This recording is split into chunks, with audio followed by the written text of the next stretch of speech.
You're listening to the VRverse, a virtual reality podcast where two friends talk all things VR. Now, let's join your hosts, the VR Realm and Dr. Oculus. Welcome to episode 42 of the VRverse. We're back this month. Apologies for last month.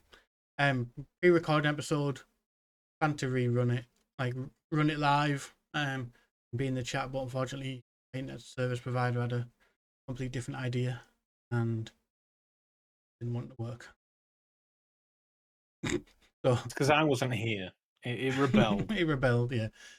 But obviously, we're back this month live. Back with my co-host, Dr. Oculus. It's been a few months, so quite a bit actually happened in the VR space. I cannot remember the last time I was here. I feel like it's been way too long, and it's only been a month, right? I only skipped 1 month. Yep. That's weird. Seems a long time. Yeah. So what's been going on? Tell me. Keep me. I've been a little bit out of the every world, to be fair. So what have I missed? A lot. This is true. Yes. Been quite a few games released. It's been hard to. Been a gruel playing them because of the last. We had a heat wave in May, and we had a little bit of a break, and then it's come back in June. They have a bit of a. It was like getting and play stuff. Yeah. Die from I'm being too warm. Suffering now, to be fair. So yeah, I get that. The only time it's rained is when I've been stood out in the field watching live music. Probably when you don't want it to. As long as you know it's coming, it doesn't ruin it. As long as you know it's coming, you can fight through it. You're prepared. We've got rain and coats. Well, and stuff. That's the main thing. Yeah, I guess. It's typical. The only time it's rained is when I've been outside. It's like telling me don't go outside anymore. Just stay and play VR where everything's sunny and shiny. Apart from the midnight walk, which isn't very sunny. No, but it is delightful. Yeah. I think I know when we did our awards last year, message about it, I'm gonna pick the midnight walk. Wanted to pick something different, so we weren't just both talking about the same game. And I know that was one that you were really looking forward to. I was really looking forward to. Big time. I played on PlayStation VR. I wish I did. I mean, don't get me wrong. I have it on Steam. Thank you to the wonderful book 3131. He gifted it to me, and so I'm playing it on Steam. But the game has a feature of eye tracking, which obviously the PSVR is going to make use of. Yeah. So you can. There's basically a part in the game where you close your eyes and you're listening for audio cues, right? Yeah. And if you have the VR headset that will track your eyes, you shut your eyes and then it amplifies the audio, which is brilliant. But this is the other thing that really bugged me, and I spent an entire day trying to troubleshoot it and then just gave up. I have a VR headset that has eye tracking. And it says, do you want to use eye tracking? I went, yes. But the feature doesn't work. I think it's aimed at the Vive Pro Eye. Which I should really try, shouldn't I? And because I've got the Pimax, it's the eye tracking is there. I know it works. I've played games like Zero Caliber that uses dynamic foveated rendering. So it gives you all of the good stuff where you're looking and then garbage around the outside. And it's very, very obvious in that game. But I cannot for the life of me get it working on Midnight Walk. So I just thought, do you know what? All right, I have to press a button. I'll press a button and close my eyes to simulate it. But yeah, so it's a wonderful, wonderful feature. And I'm 2 or so hours into the game. Sadly, I want to play more, but like you said, we've moved into the sun, and so yeah, I've just not got round to playing more. But it is definitely something like I feel like I say this every year, but I've decided I'm just going to finish a game. I'm just going to become a streamer of that game until it's done, and then I'm going to move on to another game. Yeah. So that is my current project, is to just play and finish that game. Yeah. I've played through it twice now. Played through it review. Played through it in full on in one stream. Wow. How long was that? First time I played it was about 3-4 hours, but obviously the second one was 3 hours. Okay, so 2 streams I could do yeah. it. Cool. Because I sort of knew what I was doing when I got to like put more puzzle areas. I was like, right, I know I need to, what I need to do. So we did that. Yeah, that makes sense. Played. I mean, it wasn't good for the heat. I mean, I should really talk more about Midnight Walk. Like, I know they've just done an update because the resolution was a bit low on PlayStation. The base PlayStation, it suffered, right? Like it looks like from the screenshots I've seen, it looks like they've made it darker, which in turn has sort of added to the atmosphere and the ambience. And then as a result, because it's darker, they can sort of turn off a few pixels and, make it look prettier where you're looking, which is what you need. Yeah, we got through it. Now it's more of your turn. I've not been in and tried it myself. I just went in to see what the image clarity was like. I didn't actually go in and try and move. I just got to the menu, and then from what I've seen from GT's video or tweets about it, it's more like when you turn, it suffers with performance. So you have to like play it with snap turn on and things like that.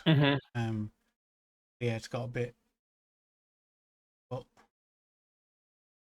I'm sure the team will fix it. I mean, the fixed resolution issue quick. Yeah, Unfortunately, it caused more problems. It's weird. I mean, well, you say it's weird. So with the PlayStation being what it is, it's unified. Well, it's not actually unified hardware because you've got the PlayStation and the Pro version. But it's PlayStations are PlayStations. Although I guess Switchback taught us anything, not all PlayStations are created equally. Yeah. So you imagine the PlayStation version wouldn't be the one that needed overly tweaking because a PlayStation is a PlayStation. You'd think it'd be the PC version, but you imagine they've probably thrown most of their time and efforts directly at the Quest. Because let's face it, you go where the money is. They're probably going to do more units on Quest than PC. It's not actually out on the Quest though. PC and what? Yeah, it's just PC and PlayStation. Huh. Okay. Yeah. Then my theory is completely. I think the reason it's not on Quest is it's basically a flat screen game with a VR mode. Good point. So. Yes. So I guess they've focused on the Steam version then. I guess that's where they're gonna do the most. Then again, flat gamers play on PlayStations. I guess just the PSVR side of it's trash. It wasn't trash. It's just they've just broke it. They just broke it when they've done an update, which happens sometimes. Update one thing, breaks another thing. Yeah, that's it. You fix one thing and break 5 more. I think we've played with on a Pro. I believe it's fine, apart from the weird Canon issue. That's coming now, and on the standard model, if you just put snap turn on, you won't really notice any issues. Yeah. It's. I mean, the thing is, you shouldn't have to. No. I guess is the thing. I don't like snap turning. I find it jarring and annoying, and I actively avoid it. Actually makes me feel motion sick, snap turning. That would make sense because it's unnatural. Nobody goes and just darts around when they turn. You naturally just turn your head, albeit at varying speeds. But like I said, I'm sure they'll get around to fixing it, but obviously just one improvement has caused a performance issue, which they're gonna have to probably need some optimization work on. Yeah, because you mentioned the canon issue, which I think when I was playing it, I really don't like shit talking games, when I'm playing them and stuff. So when I was playing it, I was making excuses, being like, "Well, I am playing it on a Pimax, so the fact that the canon's got a mind of its own, it makes sense." But in reality, if the Pimax was the problem, my hands would be going crazy all the time. And they're not, which means I actually experienced the canon issue on the PC as well. Because when I saw it was Gamertag, I saw his video, and he was like, "Yeah, the cannon's just got a mind of its own. It is a loose cannon, literally a loose cannon when you pick it up on the PlayStation." And then I was like, "Wait, I actually had that on PC. That's not a PlayStation issue." Which makes me just wonder if they've just got, VR control issues more than anything else. And the thing is, I'm saying all of this. Not many games are devoid of jank. No. And this is far from a deal breaker for me. Like, I'm still very much in love with this game. It's something that will be patched in future times. I really don't mind. So whilst I am saying this, do not let what I'm saying put you off of this game. It is absolutely charming, and every now and again a game comes out and you're just like, wow, all the time. Wow, wow. And I imagine that if you made it a drinking game, you would have been in hospital after about an hour of me playing that. So yeah, it's still a just delightful game, and I do thoroughly recommend anybody that is vaguely curious about it, just satisfy that curiosity and buy it. Yeah, the world, like the fact that you tell the work they put in creating these things out of clay and then scanning them in order to get them into the game and animate them for the game. Unbelievable. Madness. Did you instantly want to go out and buy a load of clay? No, I just wanted them to send me Popeye. You want them to yeah, this is fair. I instantly was like, I went out and bought some FIMO, what's it called? That clay, that like multicolored clay. I went out and bought some of that. I'm like, that'll make me a Popeye. But that said, I also have a 3D printer, so maybe I should just try and model it in Blender. Yeah. Who knows? But yeah, I want one so bad. I want one. And Snow Toad, his wife, Mrs. Snow It was Toad, unbelievable, wasn't it? she made one for him, and oh my god, I want it so bad. Yeah, it was so good. Like, yeah, I need this. Yeah, I'll go around to his house and steal it. Me and 13 decided it wasn't really a competition or anything. It was just, let's do a art piece each as well. She did it. I saw these. With Yes, her drawing. I did mine with Vermilion. It was a lot of fun. Tried to step outside of the norm and Victorian outfit, like an old photo, like painting of a prince or a king. Fun. Yeah, I am as obsessed with Pot Boy. It's not Quill levels. Quill is still top of my list. But yeah, absolutely. Pot Boy is certainly on the Last Supper painting of VR adorable characters. Absolutely. Yeah. There's like Quill, there's I can't remember. I know it was Zoink Games. The one that was that sort of helping platform. Or like the name of it's gone. Vex? Nah. Zoink Games. I'll Google it while you're mulling it over. But there's Rinlo. That character's quite fun. Zoink Games. I might not have made it. But Steam developer Zoink Games is Zombie Vikings, Flipping Death. I am not seeing a VR game, dude. You think you backed the wrong ass there? Ghost Giants. Unless it's not on Steam. Ghost. Oh yeah. I Developed and published by Zoink. Yeah. The little personally helped in that was fantastic. Just a few like these platformers sort of build a connection to those characters, which I mean I know Finger wasn't really in Nightwalk, but still like these characters where you've got this little third person thing you need to care for. Yeah. Builds a bond in VR more than anything. Yeah. Because you feel like you could just pick them up. Like when they're scared, you feel like you could just reach down and pick them up and make sure they're all right. Yeah, yeah, absolutely. There are so many. When you think about it, like adorable VR characters. I'd even have a Pogo. Like I like that little cretin. I would love. Do you know? I've just had one of those shower like thoughts. You know, you can buy tiny little rooms and build them up in little craft kits.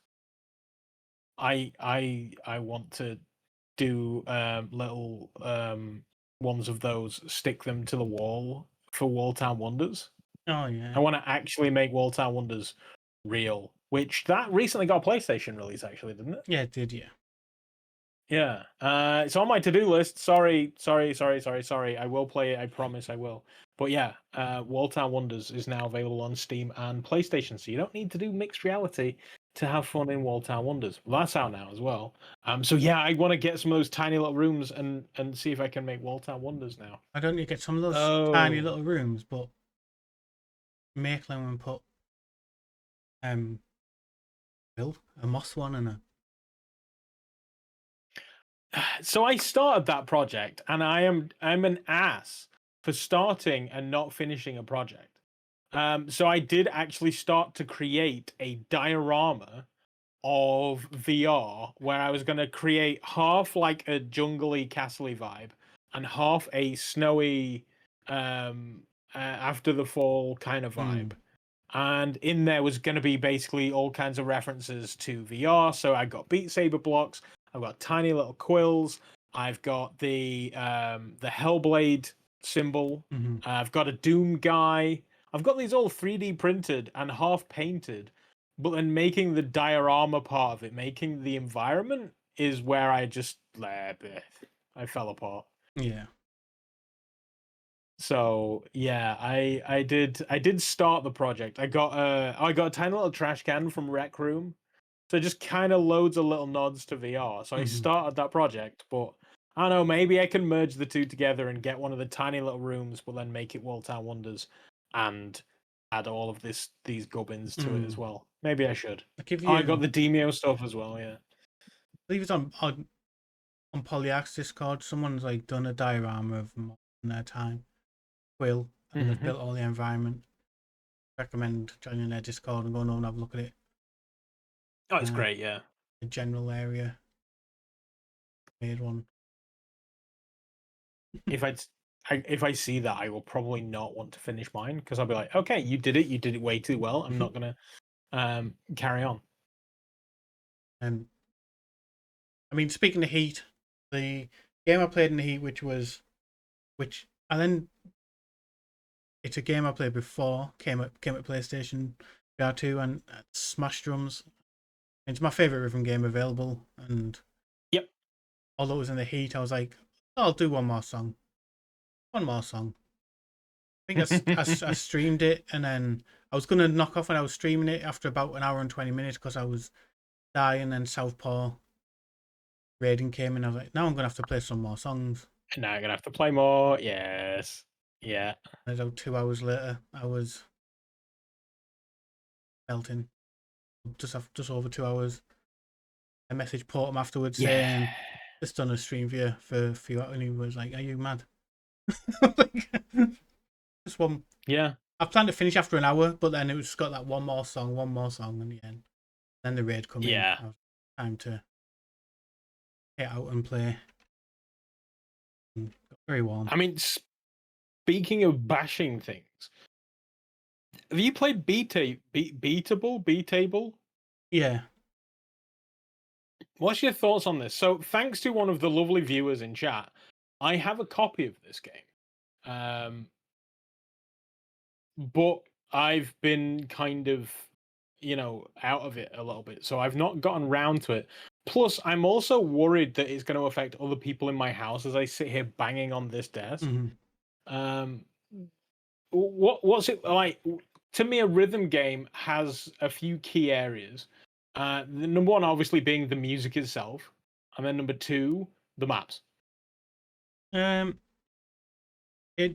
believe did give it after giving mod support now. It needed mod support. Yeah, it absolutely. I mean, it's one of those things, sadly, that They were the very like music games unlicensed. need mod support. Yeah, they're very like unlicensed general songs you Okay, find in yeah. them. But then they had obviously with it being XR games, they had some songs from the Zombieland game in there, like some of the background music. But I was just like, for me, I had issues with the tracking. Not all the time. More when you went up Mm-hmm. higher levels and there was more to tap and more moving your hands because it's all hand tracked. And Right. the only issue I had with that was once I put that in my review, they contact me like, "Oh, can you record it? Because look, here's videos of people doing it with no problem." I'm like, "But I'm not saying it's happening every time. Sometimes it's not.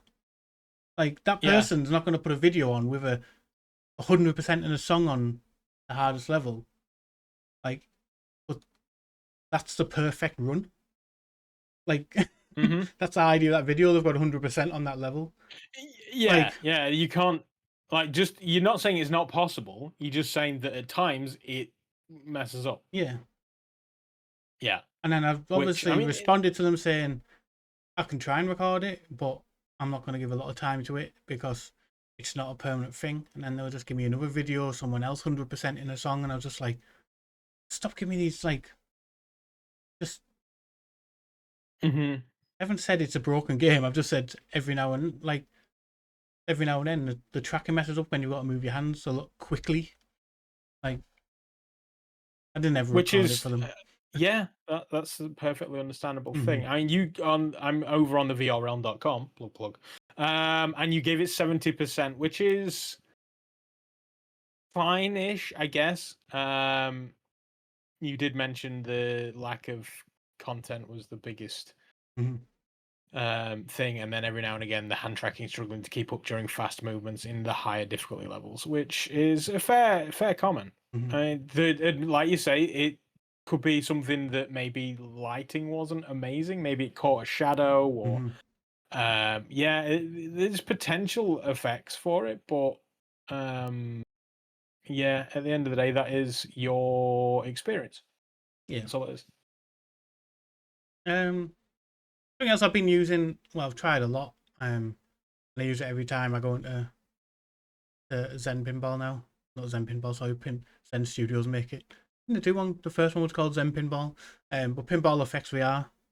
The team. That confused me. Yeah, Yeah, yeah. The because team. I got the impression it was the same game. So you've got Pinball FX, which is made by Zen Zen, Studios, yeah. and then now they've released. Wait, no, was it Zen Pinball. Pinball that was out first, and then Pinball FX came out second? Yeah. It's very confusing. I got to admit. The team at Arcade 2 VR. Arcade 2 TV sent me their arcade stick, which supports Zen Pinball. Pinball Effects, Oh. sorry.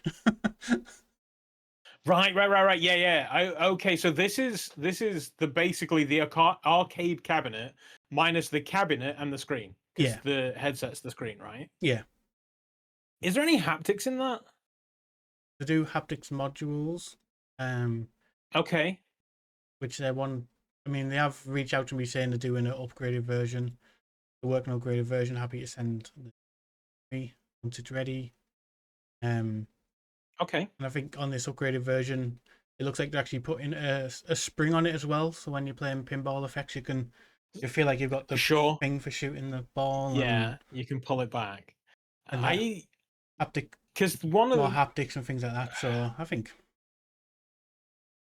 yeah, the because selling a pinball is like pinball is a big weighty machine, and Mhm. you can feel when it bounces off the bumpers. You can hit the flippers on the side, and it gives you a nice feeling. Mhm. And if the stick had some sort of haptic to it that gave you that impression, it would sell it so much more. So that was why I was curious if it had haptics, because I've got to be honest. And do you know the worst thing is, if it had haptics, I would probably turn it off, because I'm on a second floor and it's just going to vibrate through downstairs. So I'd probably turn it off, but it would be nice to have I it think PD said in the chat that it's got menus. in the X Arcade. Okay, wait, that's the one you have, Yeah, right? I've never. I mean, I've Interesting. maybe not felt them. Actually, I do feel them when Possibly. I'm nudging the table. Just thought when you knock the stick on either side is used to nudge the table. Yeah. I think I feel it when I nudge the table in real life haptics. Okay. Oh, he says I mean real life haptics. That's yeah, there is a tactile feel to it, obviously, yeah. Yeah, But no, I mean it's good. And it looks like an awesome bit of kit, which I would make use of for about 20 minutes and then struggle to store it. I went in and arcade Ranger. Hmm. I know there's two, but I only use one of them, and put on the Sega Saturn. My old had an import, had it chip to play import games as well, and the the lady around the corner, well, not around the corner, lady in town who sold had a big game shop. She used to get loads of imported Saturn games. Hmm. Her sons obviously bought them in, and they knew everything about them. So you go in and they're like, oh, this one's this much, this one's this much. We went in and her sons went in and she was serving. She sold you Japanese ones for £10 or American ones for £20. Never mind which one you picked. We used to go in and if her sons were in, we wouldn't get asked for them. If we went in and she was only in, we'd be like, oh, can we buy some import games? And we used to just buy all these import games for like cheap. It's a lot cheaper than we should have been. Um, Yeah, yeah, yeah. and they had one. I just bought one Elevator Action Returns, and absolutely loved it. Like it was like a side scroller action game where you're going up and down elevators to get to different floors.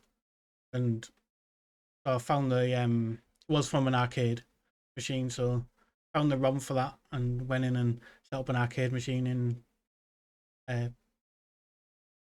Arcade Paradise. No, I cannot Arcade Paradise. That's the one. My brain's not working. It's too warm. Um, It is. I said it right the first time. Well, one way you can go in and basically add ROMs to arcade machines, so you can put an arcade machine down, install a ROM on the headset, link it to arcade machine. So I was actually playing it with the arcade stick, like stood at an arcade machine, like playing Elevator Action Yeah. Returns. So is it native Quest? You get a little dongle to put in the side of your Quest, and then there's you supported games. It supports that Kwanzaa, was it like the 4-person, like a bit like the Smash Brothers game? So no PC required. No, Cool. you can attach it to a PC and play arcade, get like play Tekken, and that's what I've been doing on PC. I Yeah. thought maybe I was gonna try and I was gonna go back into Soul Calibur UEVR and use an arcade stick. But then I was like, That'd be good. That'd I've, be good. There's a million different things I would like to do with this. Is there any video output to it? in what way? Could could you connect it to a TV, Don't think so. You'd have to have or is it something so it's connected. purely You'd have to have VR? something connected to your TV. You could get a Raspberry Pi and mod that out and connect the Raspberry Pi to your TV, and the arcade stick to the Raspberry Pi. Things like that. Interesting. Okay. And so all of the games are essentially stored on the box itself, on the stick, No, just not on the the headset, or not on your headset. okay. So with the game, you Arcade Ranger, you just plug your headset in and drag the ROMs into the Arcade Ranger folder. So for my sanity, then it is basically It's basically a a controller. joystick on a Yeah, stand. yeah. It's Okay, basically cool. a controller on a stand, yeah. Yeah. I kind of like the idea, and presumably it's mains powered. When you're using it on the Quest, you have to plug into the mains, yeah. You're using it with a PC, it's powered by the USB, I believe. That's a big ask. But okay, fair enough. I want one. God damn it. I've wondered, I didn't know what I'd make of it, but I used to love on my Xbox. I had a Hori stick for playing Street Fighter 4, Mm-hmm. and I used to love it on those for those. So I was like, when they reach out, and I thought it hasn't got much VR support, but I can play VR with it. And I was like, Yeah. well, that means I've got it for like Street Fighter, Marvel vs. Capcom, and all this that I own on my PC. like, that'll... and Yeah. get someone who wants to come around and play against you. It's not too. See, this is the thing that baffled me. Because obviously it's got two sticks. But do you need to connect two quests to it then? I don't know. I've thought about it that Like, way. what's the point in the second stick? Because it's sold for just general arcade, sold for PC, so you could do 2-player on like Tekken, or it's not just made for the Quest. It's made for you. Like, it's mainly just an arcade It stick just that connects to your Quest. so it's a pre-existing stick that they've then created some sort of a dongle to connect to a quest. Yeah, So you don't have to have the okay. yeah. It's I think the price tag might be a bit high for my use case. I could probably get a cheaper stick, Yeah, but it does look a very nice piece of kit. 298, And for £298 at the moment. which is not too bad. It's better than the £378 that it's presumably it's on sale at the minute or something. Yeah. Yeah, 372. I think when you normally buy, Off. you think when you buy a Hori stick, it's normally £149, like one for your console. So it's not actually too bad of a price overall. That maths ain't mathing. I was going onto the website and it's like 4 interest-free installments of £17. Hang on, that's not Is enough. that just a stand? I don't know. It either needs a whacking great big down payment or let's pay in installments. It doesn't really tell me much without Yeah. committing, and I'm not doing that. Well, it's, So I want it. I want it. it's a decent bit of kit. Forward to seeing what updates to do on it. Yeah.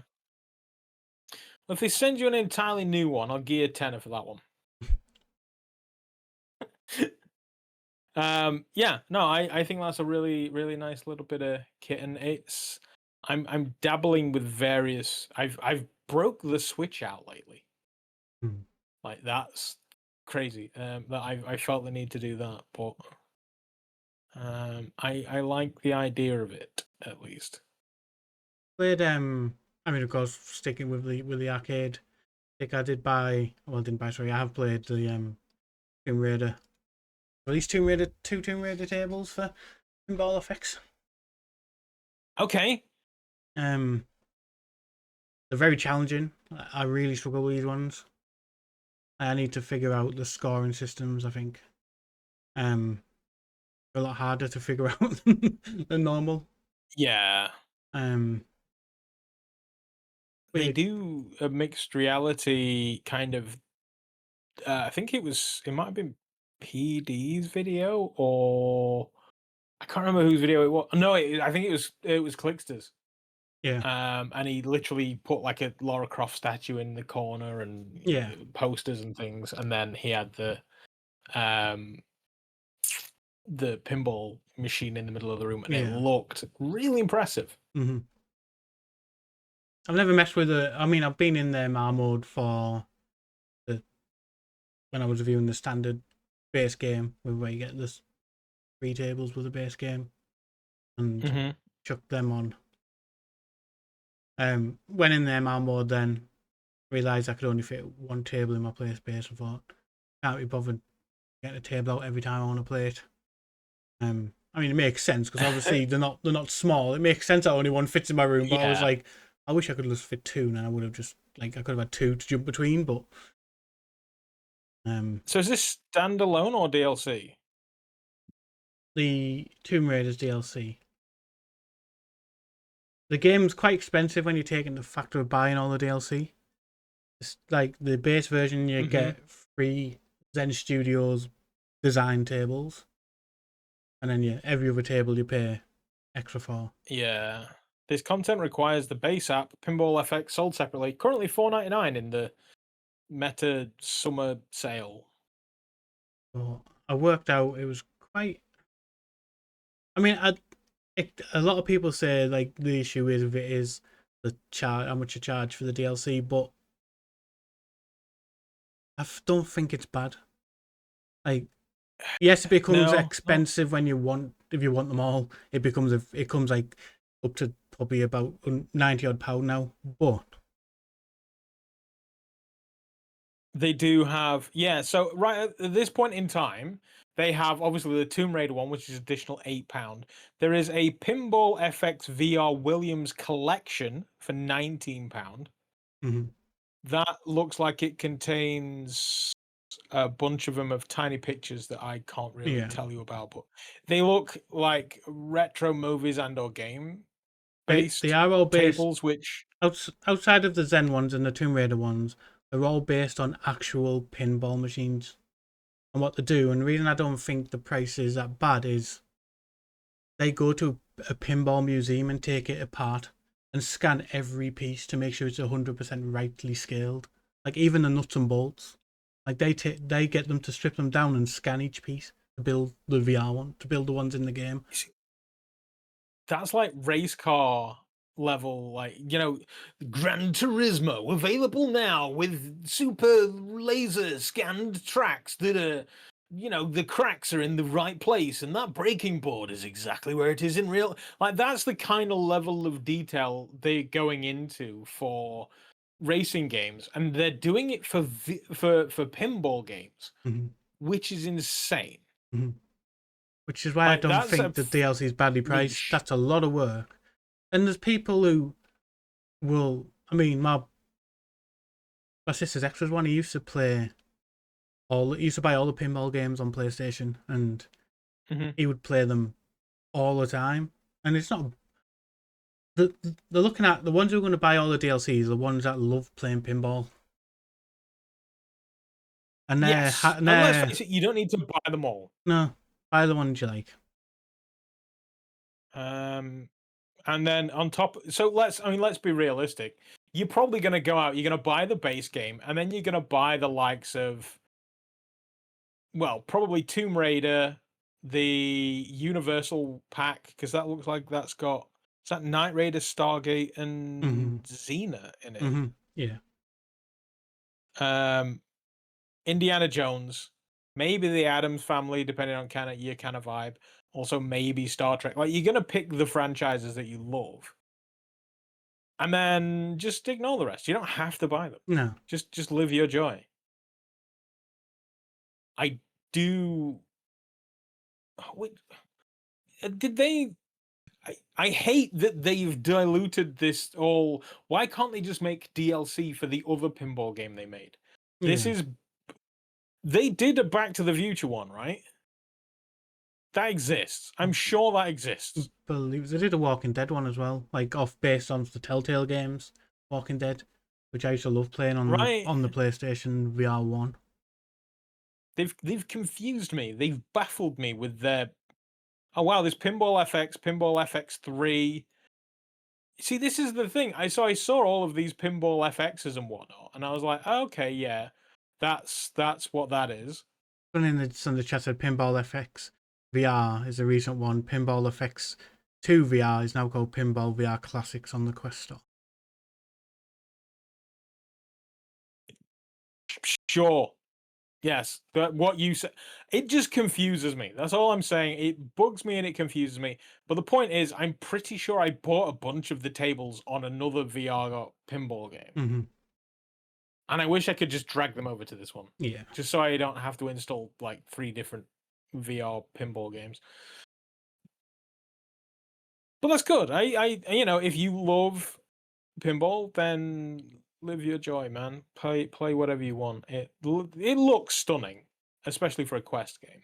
Yeah. Two It looks absolutely stunning. more games I played. I mean, I played quite a few. I'd like to shout out is Pools VR. Pools finally got its VR mode. I did see this. Yeah, And I was very tempted.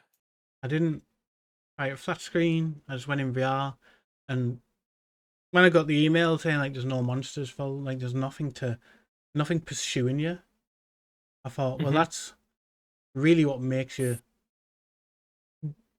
That knowledge makes you is on edge yeah. in a backrooms type of liminal space, is that there's something somewhere waiting, and I thought, what's this going to like? Why it seems odd not to include that, but Yeah. I think Pools was actually scary because it didn't, because of just the feeling of being alone, which just makes your imagination work, and that's the most powerful tool in the world. Like, although you know something's I there. hear because it was plagued by performance issues in the early version, but Yeah, massive performance, optimization, and apparently it runs quite well yeah, now, but still looks astonishing. yeah.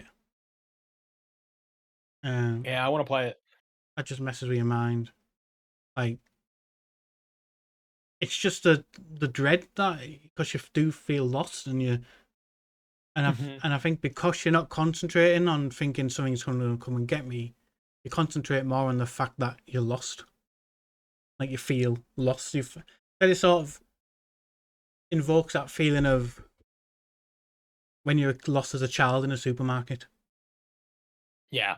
Like, it just messed, like, and I was actually shocked on how powerful it is, knowing that knowing there's nothing there. Like, knowing there's nothing there, how powerful that become. Like, Yeah, I think this is a game that would be ruined by a live stream. yeah, because you wouldn't have the sense of being yeah, oh, I'm completely trapped in just devoid of all yeah. everything. I think it would be less scary. I agree with PD there. Those giant ducks scare me. When you turn around as a giant rubber duck or floating duck, and you're just like, oh, yeah. I want it. I want it. No, I will not buy it. Oh no. I haven't signed the paperwork for my payout from work. I need to sign that. Remember that. I'm unemployed. That's one of the things that's really kicked my ass lately. So yeah, I've been on the job market, which is bugged the living crap out of me, but I just remembered I need to do something. So when I get my payout, I will buy pools. And the second one, a few videos come out about it. I've looked. I'm not going to say no one spoke about it, because there's people, GT's released videos, PD's probably released a video, probably a long time before it came out. But Alliance Peace Fighter. Okay, yeah, I did see this, and it looks a little bit like Star Trek, but it's just Star Trek basically. So what I like about this, like, I'm not massive into the sim area. Like, I tried Elite Dangerous and it was just too much. And the team who made Alliance Peace Fighter said, we want to give a space sim experience, but like the ones you got with X-Wing, and where it's just very linear story based. Like, you're in the area you're in is where you can't go really out and explore. You're put in a set area you do your dogfights in, or you go and collect cargo in, and things like that. And it's a sort of I like those sort of games back then, so I was like, oh, I need to give this one a try, and I was impressed by it. It's not perfect. Oh, I was impressed by it. They've put straight away Might be because it's also flat screen, but straight away you can play motion controls. You could even play gamepad in VR. Lotus is straight in there. Like, your control options are unbelievable, and the difficulty options. You can basically pick the game difficulty, then the effectiveness of your AI support. So you can make it as easy as you want by saying I want it on easy, and then being really effective. Or you can put it on hard and put them as not very effective if you want like really hard. Like you can Just bumbling it is. You can basically set it to perfect mix for your level of what you want, which I think is also like a good thing about it. A lot of the missions are dogfights, but with what blew my mind is how many you have on the screen at once. Like sometimes you're flying in and there's easy 50 to 100 enemy ships, and you'll fly around and.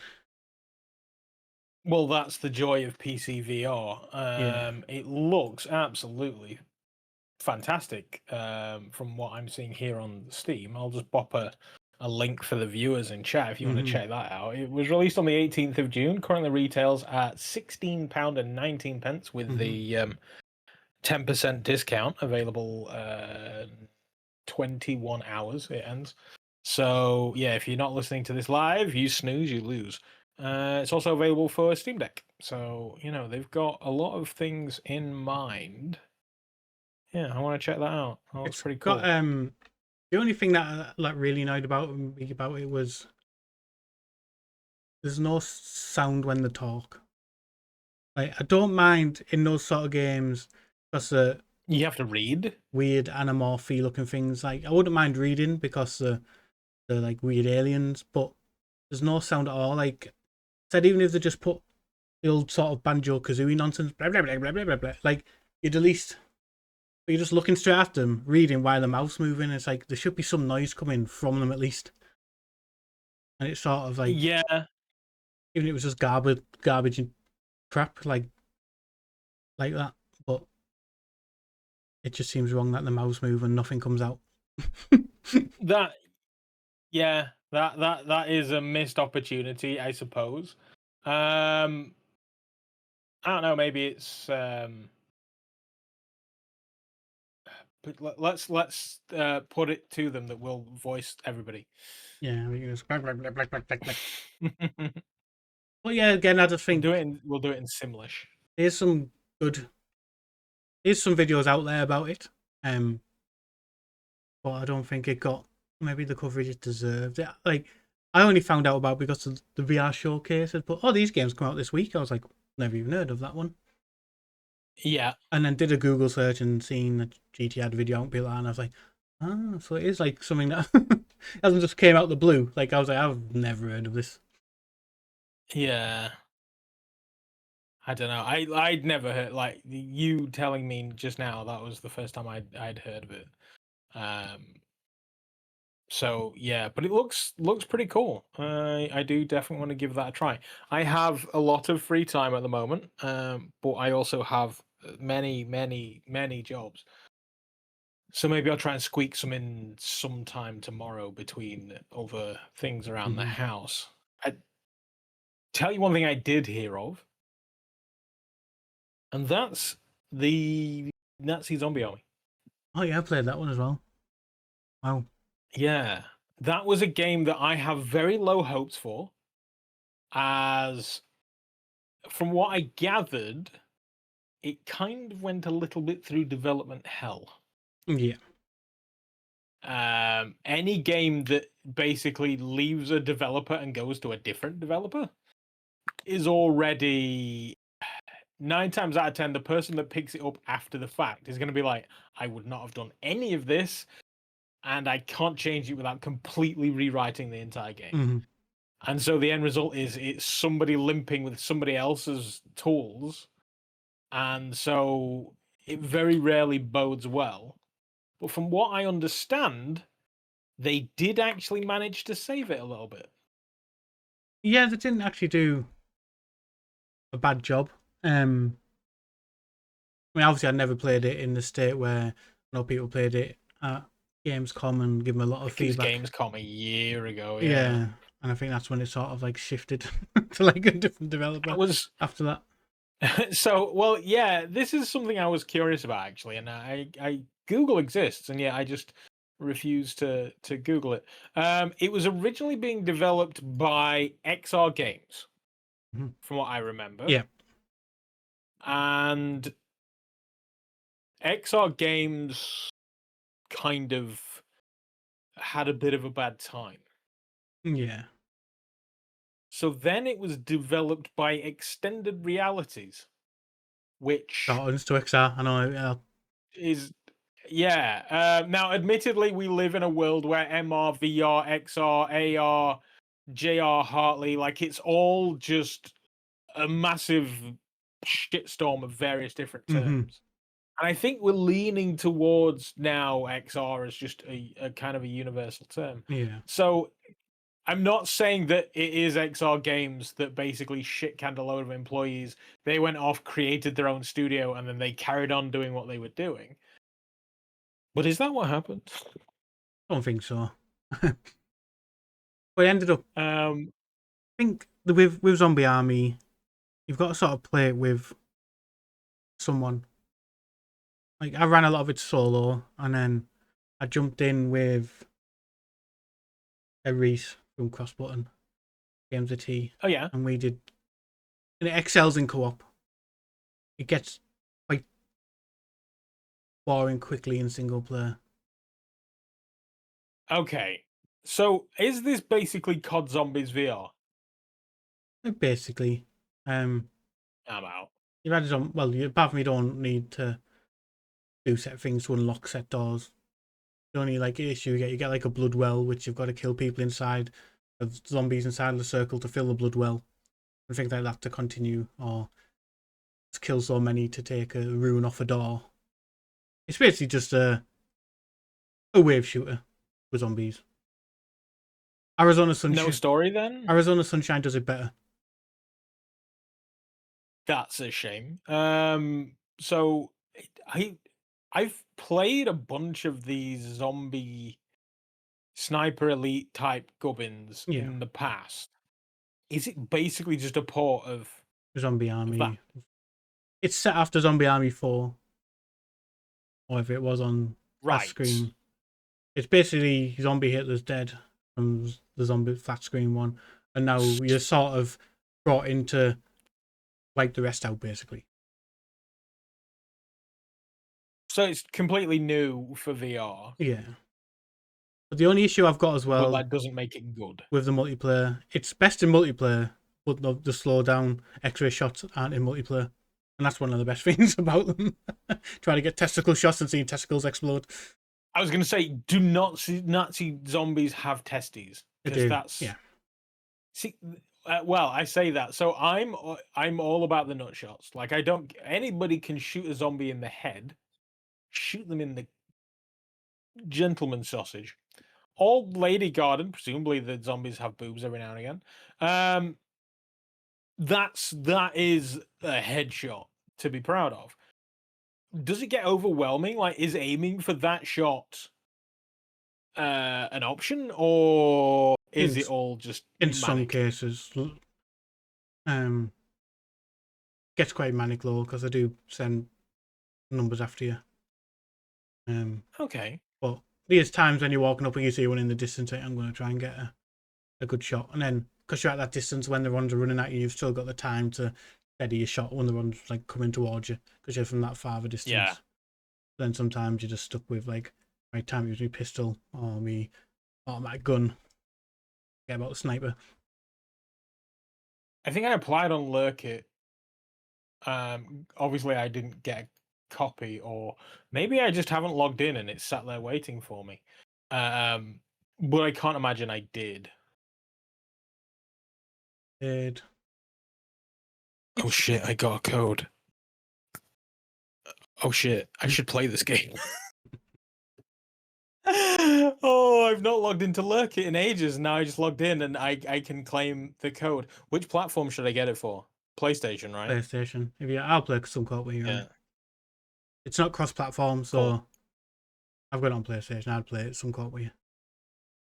Nice. I'm gonna play me some Zombie Army, yo. I didn't even realize I had one. I'm so sorry, Rebellion. I take back all of the horrible things I said about you, which is none of it. But still, yeah. Cool. Looking forward to that. Mm-hmm. Yeah, it's like I said, it's good on better on multiplayer. Single player, you probably do like a couple of missions and be like, right, I'll come back that again and do the next mission, things like that. Not like Yeah. one where I mean, I played a lot of it in single player in a set time because I wanted to review it, and the codes came through like the day before reviews were meant to go out, or 2 days before reviews were meant to go out.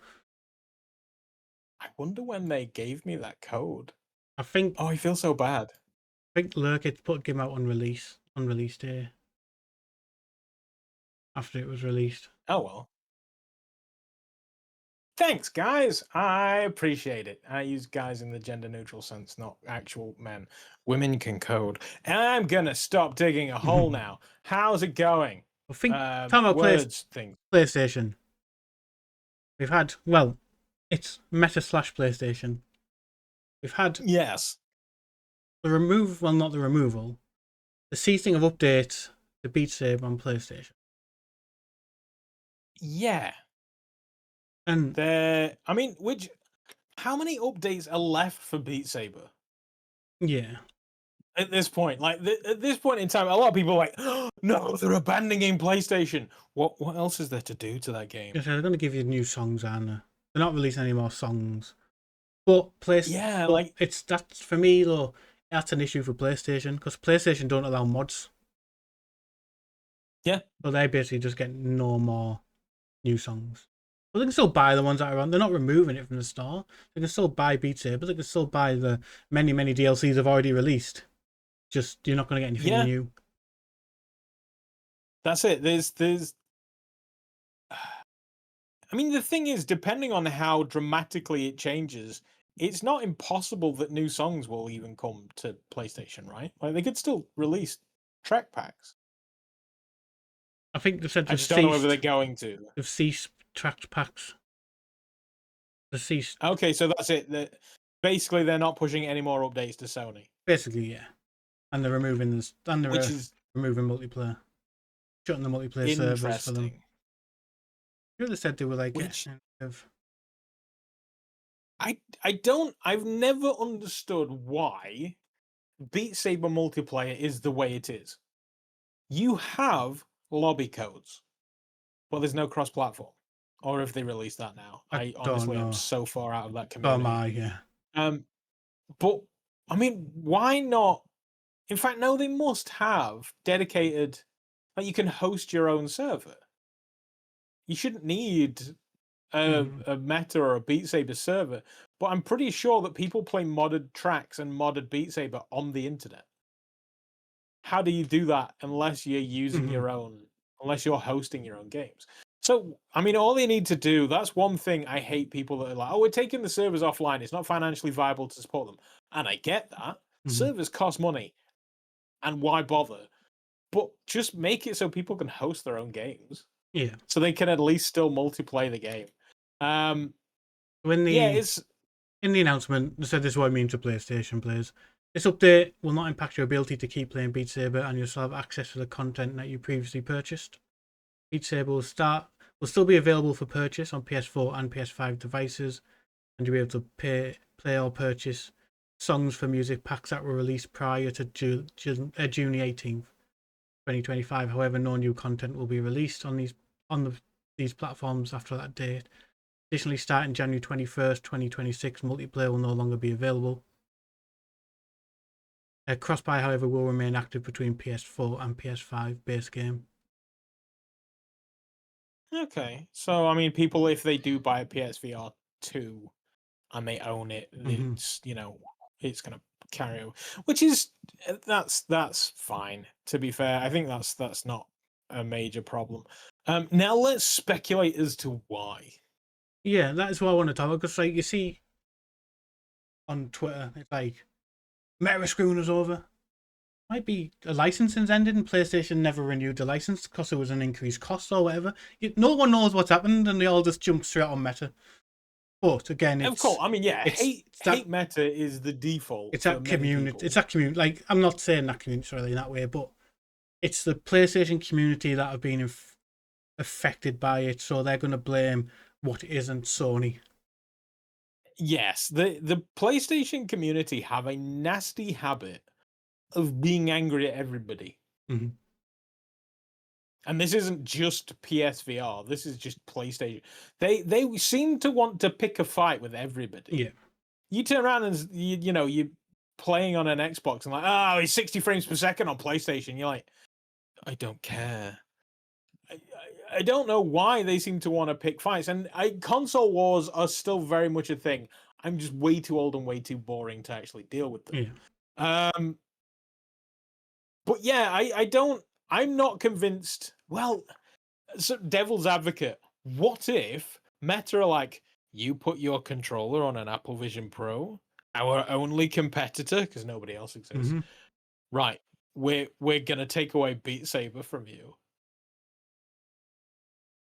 What if it really is that petty and Meta genuinely are trying to screw them? That would be hilarious. But what I think it is, like gun to the head, why develop for something? Why waste the manpower when they probably sell like 20 copies a week on the PlayStation at most? Like they cannot see them getting a good return on investment. I think Sony have abandoned PSVR, so why not, man? it's normally in like the top. PC's normally like the top 20 sellers, isn't it, every month for PlayStation VR since it's released on PSVR 2. Yeah, it's a pretty low bar. But yeah, that's what I've like. I mean, I've I've said it jokingly offline, not speaking about online. Is like, because you're number 10, you could have only sold 20 copies. Like, realistically, Yeah, like, it doesn't really make. But that's the thing. Until they release the numbers, I don't think we'll ever truly know whether that's a significant thing or not. mhm. But it's the one with the most brand recognition. It's one of the, like, if you think about VR, people instantly say, "Oh yeah, Beat Saber." Yeah, people who aren't involved in Most people it, know it. like, I could say it to my mum. If I said VR to my mum, she wouldn't even know what that meant, so I couldn't actually say it to my mum. No, my mother the same. She wouldn't know about Beat Saber. She'd be like, "Oh, that thing you showed me with the fish in the living room." I'm like, "Yes, mother, Ocean Rift. That's what VR is." Mm-hmm. Because you pick your audience. That's the thing. As a curator of VR experiences, you want everybody to have a good experience, and so you're gonna pick stuff you know they're gonna vibe with. But yeah, so I think, like you say, I think Sony want people to jump through a lot of hoops to get content on their store. Yep. And Meta are like, we really don't gain a great deal from jumping through your hoops, and we don't really gain a great deal from having the products go on sale. And so why should we even bother trying to make our software work on this hardware when we can just stop? Mm-hmm. I think it's just like I said. I think with it happening to one version, that community's going to blame the other thing. But yeah, the people who are saying it's Meta, it isn't that, it's Meta, they just don't want it on their competitors and stuff. You're just like, it's on Steam. It's on, like, still, yeah. like, and you don't know what. They all seem to act like they know what's going on behind the scenes at Sony when none of them have a clue. No, I'm confident Sony don't have a clue. Mm-hmm. So yeah, I don't think they've got any inside knowledge that's going to explain it. No, I do have an alternate theory, Mm-hmm. and it does lead us into another part of the news. Mm-hmm. So Meta own Downpour. Yep. Downpour make Onward, Mm-hmm. and they are releasing one final update for Onward, Mm-hmm. and that's it. Yep. Done. That news came at a very similar time to the PSVR Beat Saber news. I think it was a couple of days in between, maybe a week. and Downpour are basically being absorbed into camouflage. Mm-hmm. What if the Meta Studios, what if they have experts in PSVR that they want to send over? So they're like, okay, stop working on Beat Saber PSVR. We have a new PSVR project. We want to put Batman on a PlayStation or new IP that people don't know about, and we want you to get the PlayStation side of that working. Go over there now. I like that idea. I like the thought that Meta maybe have just like, look, okay, the PlayStation team at Beat Saber, it's about 5 people. Go lend your expertise on new IP or go port Batman to PlayStation. Because Batman on PlayStation, oh dear God, that would sell gangbusters. Because the PSVR fanboys would cream their jockeys if they got Batman. I don't think they ever will, but I think, well, I mean, they got Vader Immortal, so why not? Yeah, I think that could be a really wonderful. Okay, so one key thing I want to take away from this, a very big trend that's happened lately. Problem. Downsize. Unemployed developer. No mention of this. Yeah. So I like that Meta haven't let a bunch of people go. Yeah, like I said, that was the big positive. It's just said we've absorbed them into camouflage, which to me is, they haven't said anyone's gone. And Downpour team are very talented. I mean, they've kept Onward going for how long, and it's probably was up there for a long time as the first person shooter you played. Have Downpour done anything else? No, I think they've only done Onward. Is it just Onward? I think so, yeah. Oh no, they might have done another. I feel like they've done another game. One that you're just like, really? They did that? That's pretty cool. This is definitely not Downpour Interactive. Downpour Interactive. Everything on the website at the moment is Onward. Yeah. I'm feeling like you. There's something that when I said that, I thought there's something else in my head that was saying, no, they did something really obscure that I was shocked, and then you said that afterwards. Like that, I'm confident they've done something else, and it's so polar opposite to Onward, and you're like, oh wow, that's pretty cool. And I can't for the life of me think of what it was. The whole website, like downpourinteractive.com, is Onward. Maybe I'm just talking out my ass. Maybe there is no other. Do they have a Wikipedia? I'm gonna look that up. Yeah, you look that up. But yeah, I like the idea that hopefully there is more coming from Meta and Downpour. But the only ones we've really, that's the thing that worries me, the only ones we've really seen jump over, Beat Saber was already on the PS4 before Meta bought Beat Games. And the other ones, the Star Wars ones, Vader Immortal and Tales of Galaxy. As now, is that Disney pushing them to put them on that platform? On other platforms? Possibly, yeah. I mean, maybe they're once again, licensing is a thing. Maybe they paid a lot to get that kind of licensing. Yeah. And they needed to get the money back somehow. They're like, okay, let's put it on another platform. Yeah. Could be a thing. Yeah, absolutely. Now, do I think this is signaling the end of PlayStation VR 2? No. It's a loss, but people can still buy it, so it's not like it's gone. It's a loss of not getting up any more track packs, because, like I said before, especially with them, because it's the only platform that doesn't support mods. So it's a like if they turn around and say we're taking it off Steam, everyone just go, meh, we'll just mod it. Like it's modded. We can add as many songs as we want. Like. And the annoying thing is that other games on consoles, PlayStation, etc., are moddable. It's possible. I just don't think anybody in the community cares enough to try. The Trombone Champs think it's modded on the PlayStation because they've got their own server that they put the mods on. Yeah, like they could do it if they wanted to.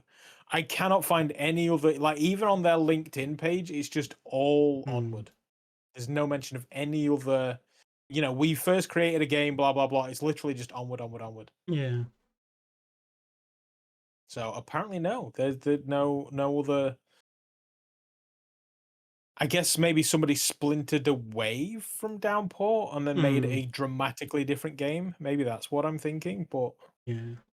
I mean, some of them splintered away from Downpour and made Tier 1, which flopped, which was meant to be. That's, yeah. Yeah. The less said, the better. Yeah. So now I guess it's just Onward. So the question is, if they are putting them in with camouflage, new FPS? Oh, camouflage. Maybe? Yeah. Or, because yes, they made an incredibly successful FPS. I feel like they could make another game that's not an FPS. I feel like they could. Yeah. It's like saying, oh, you painted a really good picture of a woman that's not even smiling, Leo. Now all you can do is paint women. No, he painted, flowers and skies and things. So you can do more stuff, even though you made an FPS game. So I don't know. I'm hopeful of what may come.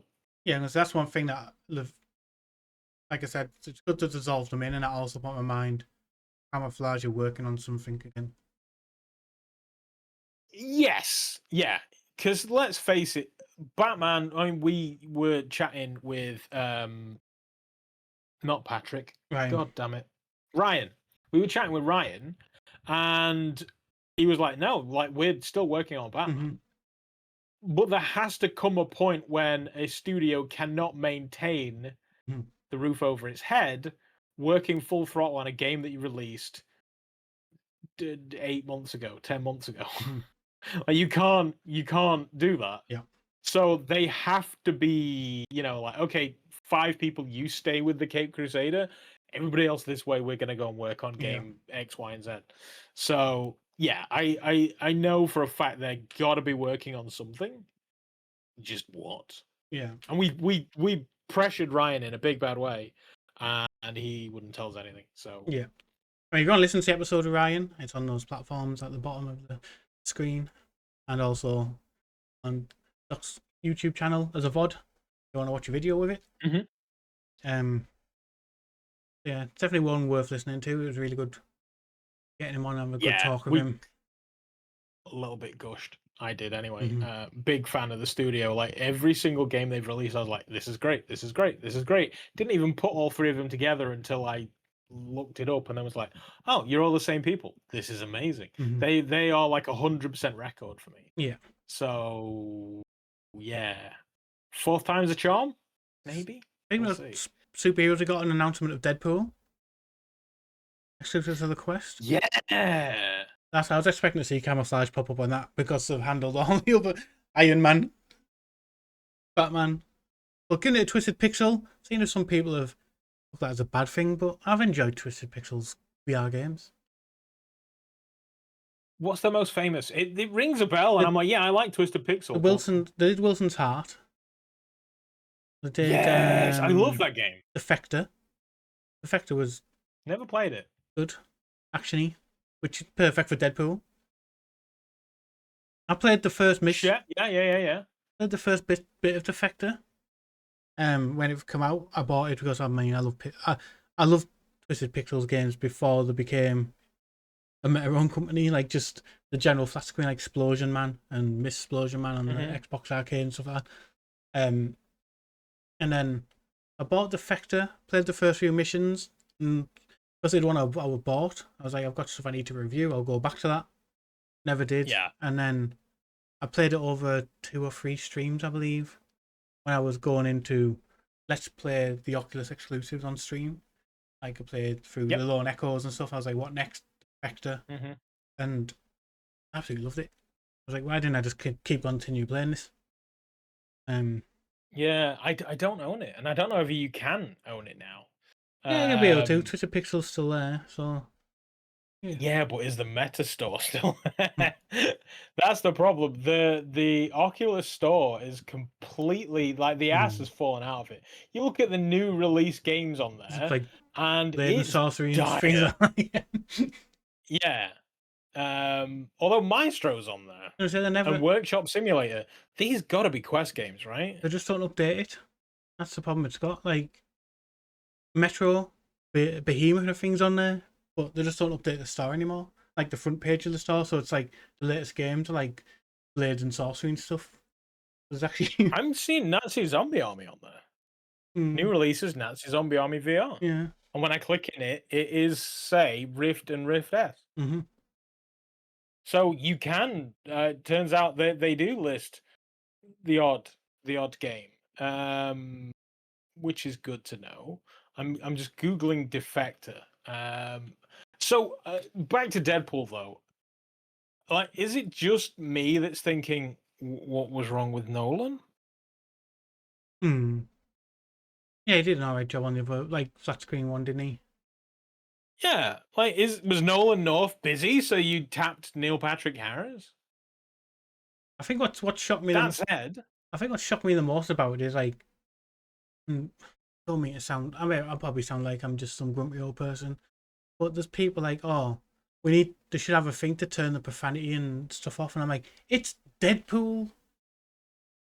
no, like if you spend way too much time of your life scrolling TikTok like I do, there's videos of Deadpool at Disney World, Mm-hmm. and that's way darker than it should be. Mm-hmm. Like if he's walking around talking to kids, you see him say some messed up stuff. It's not, full on Deadpool messed up stuff, but it's not the happy, like Snow White. Mm-hmm. He is definitely on a different pay grade than what Snow White is. Like, Mm-hmm. she's all rainbows and gumdrops, and he's cheeky. He's very Mm-hmm. cheeky. He's But not quite rude and profane, but he's cheeky. oh, you should be able to turn it off because kids will play it. I'm like, well, first of all, your kids shouldn't be playing VR. Don't mean to be this awful person, but it recommends 12, 13, well, 13 plus. Like, Mhm. yes, they're probably still a bit young for if you're looking on the thingy, but still, the parental controls are there. If you don't if you don't put them on, your kids plays it. That's your problem as a parent. Yeah. Or who gives a shit? Like if they have either access to the internet, public school or private school, like Yeah. if your kids are in public school, they know how to say all of the nastiest words you can think of by the age of 7. Mhm. If your kids are in private school, they know it by the age of 5. Mhm. It's not new. So the thing is, just teach your kid not to be a dick. Yeah. That's totally fine. Like it's absolutely fine.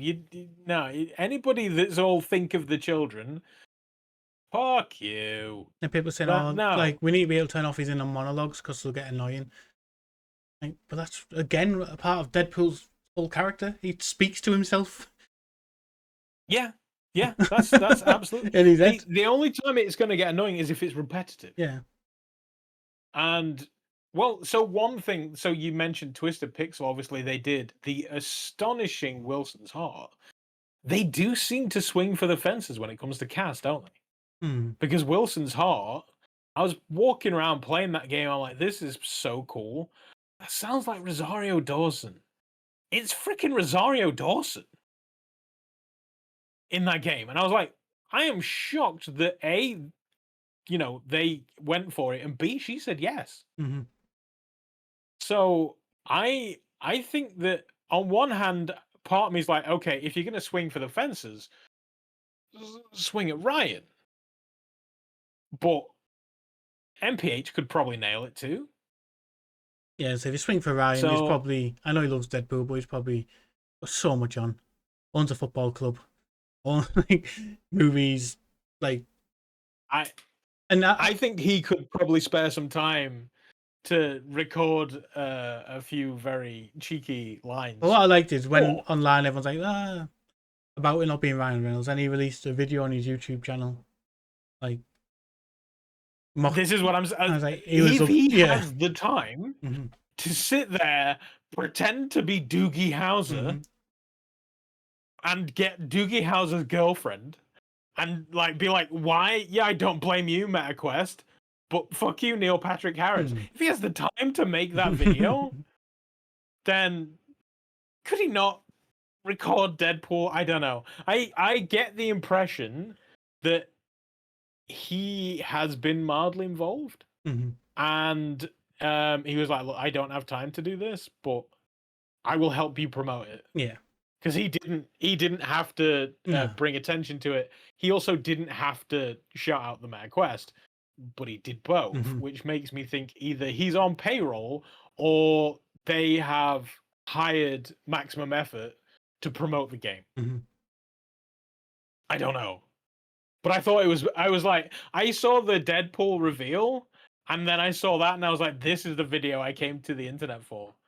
I don't care about the Deadpool reveal, because I'll see that, I'll play that. Mm-hmm. But this is hilarious. I love cheeky crap like that. I love it. It's brilliant. I always wanted to do that at Wooja, but Wooja didn't share my enthusiasm. I always wanted to poke fun at B Haptics and you know, have a good relationship between Wooja and B Haptics, but Mm-hmm. they wanted no relationship at all. So I was like, all right, cool, it's your business. I don't give a shit. Pay me more, I'll care. But until then, nah. Now, from one community complaining about Beat Saber to another just general website who seems to hate VR, which I was surprised at, PC Gamer. I mean, I'm not at this point. I'm not. They're like the old god. Mm-hmm. I think if it was up to them, they're still angry they're not in print. Mm-hmm. Maybe they are in print. Nobody buys magazines anymore. No. But, like, they're still angry that you can't go to a newsagent and buy the magazine and they're a website. Mm-hmm. And I promise, I refuse to go to PC Gamer. And I promise, if you go to the website and you scroll through the article, you'll get to the bottom where it's like, 1 million people in London knew this new trick, and the dentists don't want you to find out. Look at the top 7 things. Number 5 will shock you. Like, I guarantee it's just full of clickbait bullshit Mm-hmm. on the bottom. That is such that the Inquirer looks down on that publication. It is stupid. So the fact that they saw the announcement for Thief and then instantly shat all over it, Yeah. I'm just like, well, no. On one hand, I'm not shocked. On the other hand, it's genius. Yeah, because everyone went there to see what they'd said. Yeah. Sadly, it's our fault. I mean, not our fault. It's the world and media consumption's fault. Mm-hmm. Because everybody likes controversy. Everybody wants to go on the internet and get angry. Mm-hmm. The PlayStation gamers, they want to get on the internet and get angry. Or, you know, gloat. And so all they did was create an article that drove people to be angry and go to their website. Yeah. The way you stop that kind of article, don't click it. Mm-hmm. Don't click it. Don't pay any attention to it. And the thing is, in the, I would say 24-hour news cycle, in the 12-hour news cycle that we have, you have to just be popular for 12 hours. Yeah. And then people will move on. Mm-hmm. Now, whether it's good popular or bad popular, it doesn't matter. Mm-hmm. You just need people talking about you for Yeah. 12 hours. And so they did it. They did exactly that. They got popular for 5 minutes. And fuck them. I honestly have little to nothing to say about Mm-hmm. that company. I just nothing them. I'm not going to patronize their Mm-hmm. their rag, their website, because I don't want to encourage that behavior. But what? Plain and simple. The only thing I got from after a few days was like, I sort of talking about it, but then I was thinking, you've seen some people kicking off about it, and this and that, about how awful, how they want VR to fail, how aggressive it is and stuff. And I was just like, but you're the same people I see put on any that screen game gets announced and you retweet it or reply to it Like, I'm not buying it because it's not VR. I'm like, you're just as bad as PC gamer. Yeah, no VR, no buy. Yeah. Yeah. But the thing is, the moment you interact with it, you just instantly become part of the problem because Yeah. you justify their behavior. Mm-hmm. Like I like recently, a recent one I've shared DT's video where he talked about PlayStation, and I thought he just got attacked by the PSVR community for daring to put failure question mark on a thumbnail, like with a picture of the PlayStation Which, on. I mean, it's once again, it's the same thing. Like, that's his day job. I mean, all right, he has other day jobs, but like YouTube content, whilst it's a massive passion for him, YouTube, there is a game involved. Mm-hmm.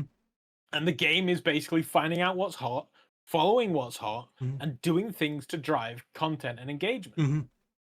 And I'm not even saying it was a clickbait thumbnail or title. It's ambiguous. Mm-hmm. An ambiguous It makes people title go, and or thumbnail. watch the video. Yeah, it's gonna bring people in to watch it. It's also gonna start conversation. I truly believe, because the YouTube algorithm needs that. I truly believe 99% of those people who kicked off didn't even watch the video. They just saw the No, people thumbnail never do. and went, "Oh, he's saying it's failed." He's not. He's saying he wants it to be a success, but he's raising his concerns on why he thinks it's going to fail. Yeah, like and the thing is, I've spent just ridiculous amounts of time talking with GT, and he will sit there. Even though like he's got a company that promotes games, even though he's got Meta Quest creator affiliate partner relationship, mm-hmm. he doesn't give a shit. No, he will just tell it like it is. He will be honest, direct, and his motivation is never controversy. It's always just improvement. mm-hmm. Improvement of VR, improvement of the conversation, improvement of the environment. And it's one of the things I just absolutely love about him. Like, at the end of the day, if you want a genuine opinion, ask him. Because even though I would like to call him a friend, and hopefully he would do the same for me. If I ask him a question, he would instantly turn around and be like, "You're a fucking idiot," and I would know that Mm-hmm. that's exactly what I should hear, not what I need to hear. Mm-hmm. Or maybe it is what I need to hear, but he will tell it like it is. And so I think anytime he makes any kind of content like that, I genuinely don't see it as clickbait. I see it as him trying to get a conversation going in his community and in the VR community in general. And it's exactly what it's done. That's exactly what it did do. Yeah. It drove conversation. It's just sadly I'm a completely different side of things. I don't want to drive conversation because I got sick of fighting with idiots. Mm-hmm. Because it's the age old, from a distance, nobody knows which one's which. You're both just idiots. Mm-hmm. So I'm happy to have a conversation. I do a freaking podcast, and I will do any podcast that you ask me to do, time permitting. I will literally guest on any podcast because I will talk about VR at length. Mm-hmm. But I don't. I cannot have a controversial. No, I will have a controversial conversation. I just don't have the bandwidth to do that kind of content. I'll say for like, I don't. I mean, he's shown recently that he doesn't. Because I think anyone who's a Meta creator, as soon as they post something negative, it's only because you're affiliated to Meta. He put a video out about the Xbox One saying what's the point? Like, yeah, yeah. Or why do we need this? Exactly. He hasn't he's like. I've seen him interacting with Meta, and he never will, but he's not scared about burning that bridge. I don't think he cares. he will literally turn around to Meta and just be like, you're just mental. Why? Why are you doing this? This is ridiculous. I've seen him literally not so much bite the hand that feeds him, but I don't think Meta could make him do something he didn't want No. to do. And I've seen Meta do that to people. Admittedly, now when I say that, it isn't they've bent their opinion. Mm-hmm. Very, very the opposite of that. But what they did do was make an incredibly unreasonable demand, Mm-hmm. and the other person just went, "Alright, fuck it, I'll do it." Mm. Whereas if he felt the demand was unreasonable, he would be like, "I'm not doing that." Yeah. End of. In fact, somebody else that shocked me that did that as well, and I don't. Maybe he would. No, I'm not going to say it. It doesn't matter. It doesn't matter. Rewind 10 seconds and forget that. Yeah, GT's a fucking legend, and I've got all the time in the world for him. Mm-hmm. Well, sure. I mean, we had a little discussion before we started, but when that Xbox One became a reality and became available, like now, limited quantities, blah blah, I was like, I like it, look of it, and I'd basically I had to bag on the Meta store, and I was like, stop myself. I was like, you know what, my Meta Quest 3 does it. It's still a superior headset to the 3S. Not much, but it's still a superior headset to the 3S. So, and I can, if I wanted to play Games Pass, I could play it on my 3S, like with just connect my Xbox controller to it. So yeah, I was sort of like, it was the look of it. I've always liked black tech over white tech, always, and I was just like, it looks so nice with black and green. But it does. what will it do? It will drive Xbox fanboys to, oh, we can have it's Xbox branded. We already don't have VR. Yeah, It's a. It's scary. No, I like you say, it could potentially move VR a little bit further forward. Mm-hmm. It could potentially convert a couple of people Mm-hmm. who are like, yeah, no, I can't be bothered to stand and wave my arms. If I wanted to, I don't care about the Wii and I don't care about VR. Mm-hmm. And in fact, we had this conversation with Nathy a few months back, where a lot of times VR, the way it's going to make it into every single household isn't in VR. It is the likes of media consumption. It is flat screen gaming. That's the way it's going to sort of break into the mainstream that little bit more. Mm-hmm. And for the longest time, I have been saying the next Xbox is probably going to be a headset running Meta OS. I didn't think it would be a Quest. I thought they would, go with Lenovo or somebody and make their own headset, but just use the Meta OS and the cloud gaming, Game Pass, and all that other gubbins. And that would be the next Xbox, because Xbox don't care about selling hardware. No. It seems to have really just gone to the back of the pile for them is hardware, and it's more about just getting people to play their games. It seems to be their main focus. And one thing that really did sort of massively shock me was when they're like, yeah, you can play Forza on PlayStation. Mm-hmm. I was like, Forza on PlayStation? That's mental. Mm-hmm. No, Gear War. But yeah, you can natively buy and play Forza on PlayStation. Gears of War now as well. Gears of War 1's gone there. Yeah, well, see, Gears of War doesn't shock me as much because that's Epic and Skydance that made Gears of War 1 through a million. 1 to 3, wasn't it? And then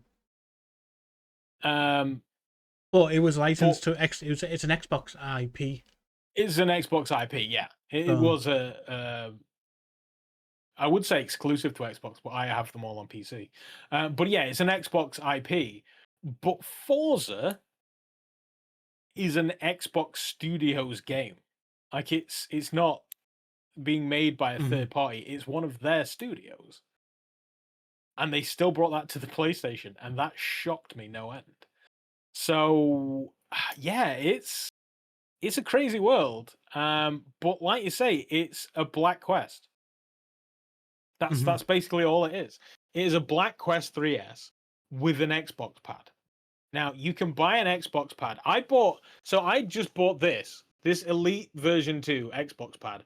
I bought it off of eBay for £40. This will connect to my Quest. It's the Elite. It's got all of the paddles and all the other gubbins and whatnot.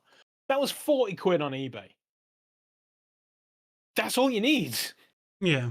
To then connect that to literally a Quest 2, Quest 3, or Quest 3S. I think it's That's all you need. Yeah, I think it's more to bring in people who don't have a headset, and they might see it and go, actually, I can sit and play Xbox games. But then it might also go, well, since I've got it now, I might as well try this, try Batman, try this. I don't know if it's going to that. have a special skin on the UI. I can't imagine it will. No. I think it will just be a basic Quest in a black box. That's basically all it's going to be. So, yeah, it's... And do you know the worst thing? I want it. I came close. I came so close. Quest and Oculus headset I could get my hands on, and that will be another one. I want it. What's going to happen is that a bunch of Xbox gamers are going to go out, they're going to buy it, they're going to get the 3 months of Xbox Gold, and then it's going to be on eBay for like 200 quid in 3 months' time. And that's when I buy it. I just buy it off eBay. So, yeah. The limited quantities thing is curious. Because that is like super limited, haven't they? Like, very limited. So here's the thing. So they made the transparent Meta Ray-Bans, right? Yeah. And they announced that they were limited. And by the time you'd heard the announcement, they were sold out. But you can still buy this Quest. Yeah. So, how limited is it? I don't know. I think it's like... I've basically seen one person who I follow on Twitter say they've cracked and bought it, who's already got a Quest, and like a Quest 3, and I'm just like, it's not like everyone's rushing out to buy it who's already got a Quest, because I don't need to. Like I said, I only came close because it's black and I like the colours. But I mean, I've got the 3 and the 3S, so I can't say anything. Yeah. But I justified the 3S by adding Batman to it. I already pay for Game Pass, so I'm not going to benefit from the 3 months Game Pass. I have more Xbox pads than I know what to do with. So, yeah. And should I tell you one thing? When I last played Xbox Game Pass, which was when the app came out probably a year ago at this point, it's shit. I was sat there playing, and the thing is, you're streaming a game. So compression is a thing. Yeah. For any video content, doesn't matter what it is. When you're playing a game, the compression, I went to Forza and I'll do it again. I put Forza Horizon on. And Forza Horizon, you're driving around, you're going past grass at 200 miles an hour, and that grass just turns into a big square block. The colors are washed out because the panel sucks. The whole playing a game on the Quest, it's no good. And then to top it off, so the Xbox Quest is £380. Yeah. I think GT worked out buying a Quest for Control and 3 months of thingy. It's like they're selling out what it would cost to buy them, like them all separately. It's the same thing separate.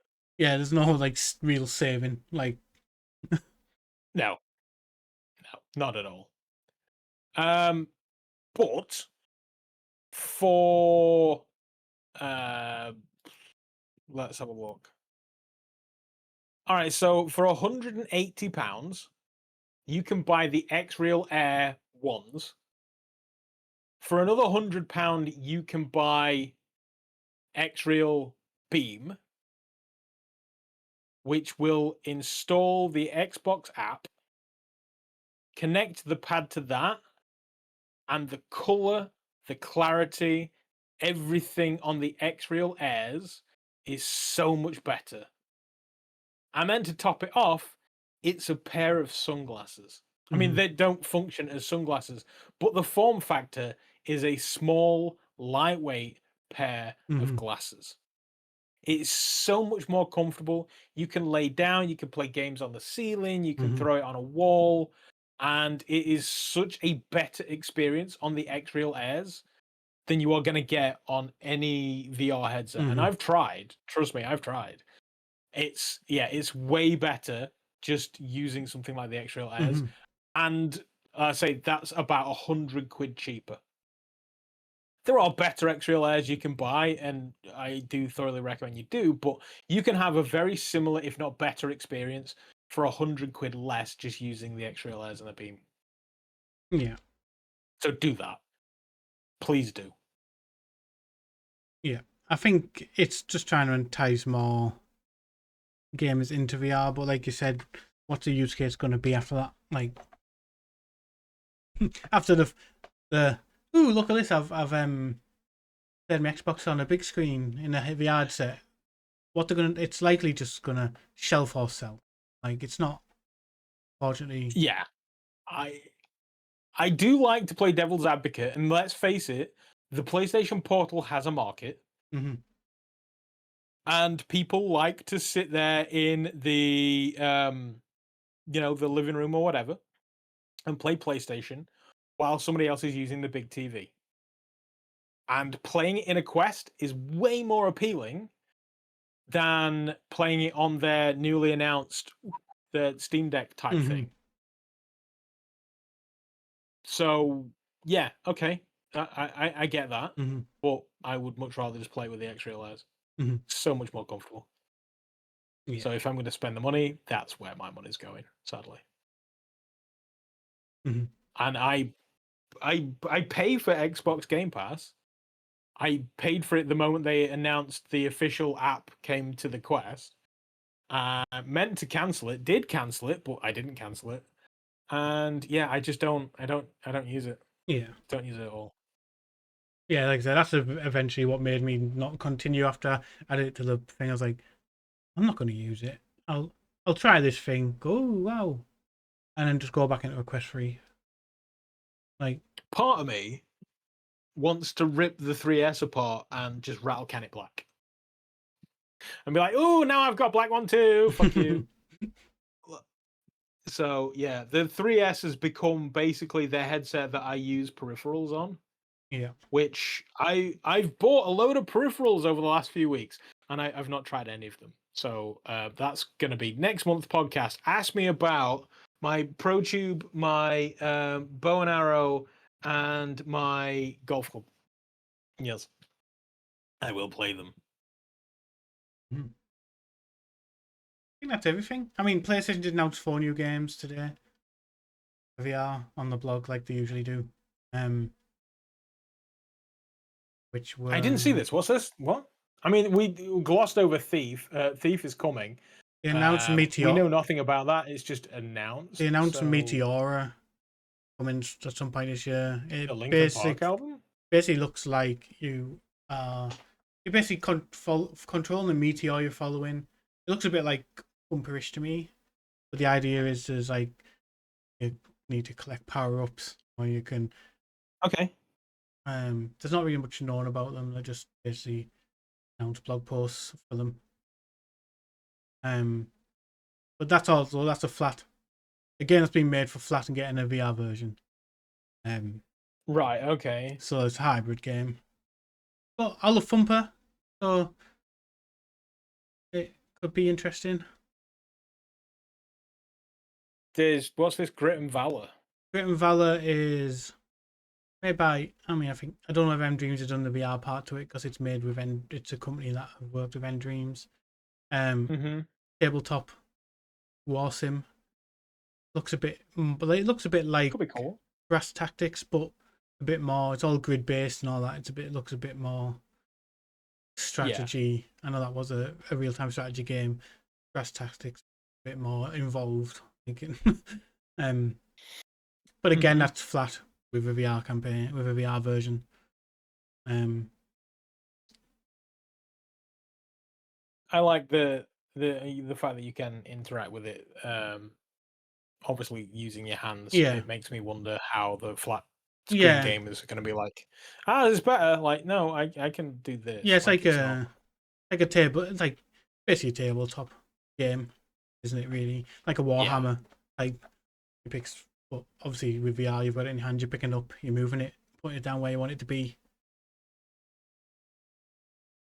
They did release. PlayStation They reposted Phasmophobia. did release trailers for them all as well. Dreams of Another, which we already knew about, made by Pixel Junkies. I love all their games because they're so artistic. They announced with the original trailer it was coming in VR. No one knew, but we just get it. The trailer was all in third person. At the last showcase announced that it was first person mode for VR. What's Hotel Infinity? And the idea of Dreams of Another, it is you need. I know the word it weird. There's no creation without destruction. So you've got a gun and you'll be shooting the environment, which is all pixels to create stuff. Cool. It looks very artistic, but if you've played any Pixel Junkies games, they're always artistic. So I always love them. The only one that wasn't really artistic, it was just off its head, was the Zombie Burger VAR one that they had. Hungry Zombie, whatever it is. The VR one where you fed zombies and they turn back into Japanese people. Like sumos and stuff. Yeah, I remember you saying this. Yeah. Yeah, that was a long. I made that. Then there's that. Hotel Infinity looks like my kind of game. There's that Hotel Infinity. It's also it's a puzzle. That's coming to Quest as well. Puzzle game that's made a bit like Tea with God. So it's all place based. The way the rooms are designed, you will actually walk around in a 2x2 meter square. I'm less interested now.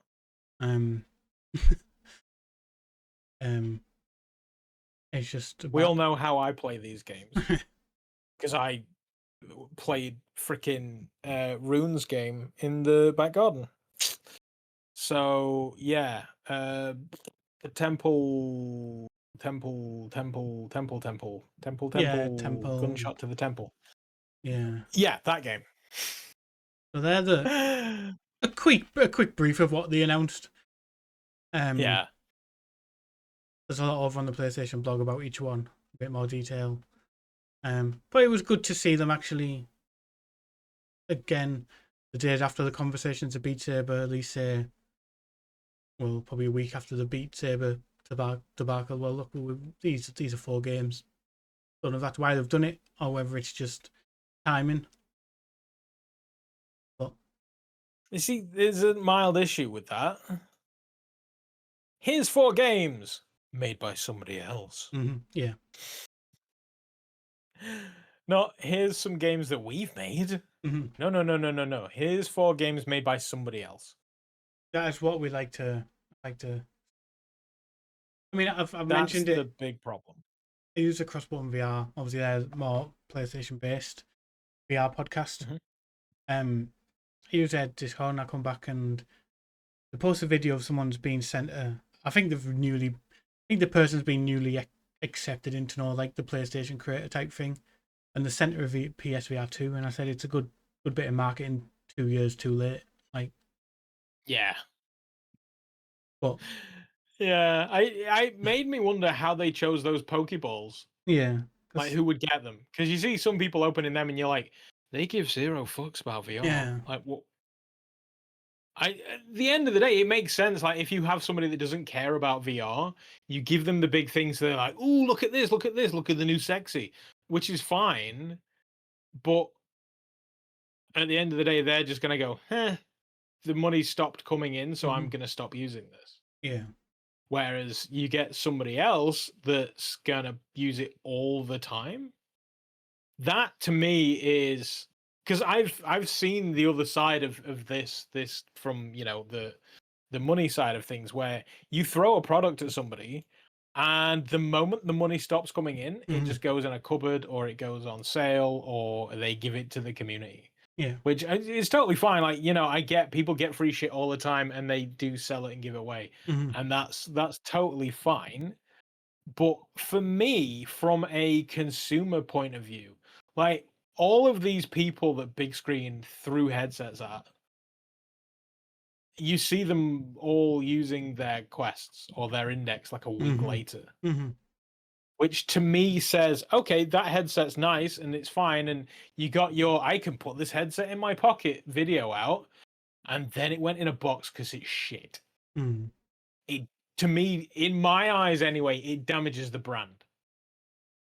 But at the end of the day, like we said, 15-minute news cycle, people get the word out, and then that's it. So all those videos that come out normally as well, like with the big screen, we're all very positive.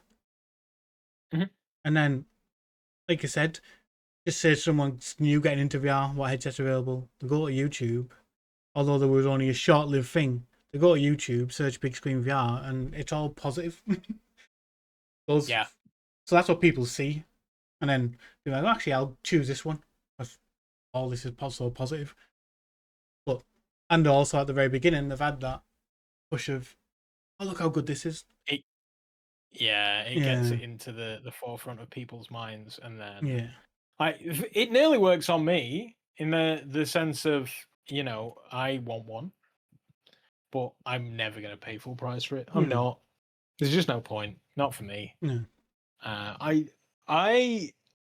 something that we've got 2 minutes. It came out that Pimax were paying people to say nice things about the Pimax.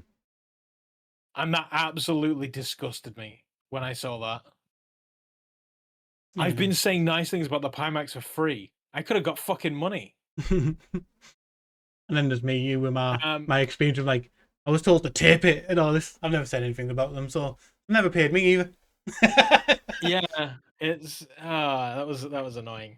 But we do have a question in chat. I wasn't completely ignoring you. 13 says, what would you want in a VR experience like the venue based one? So like location based experience. What would you want?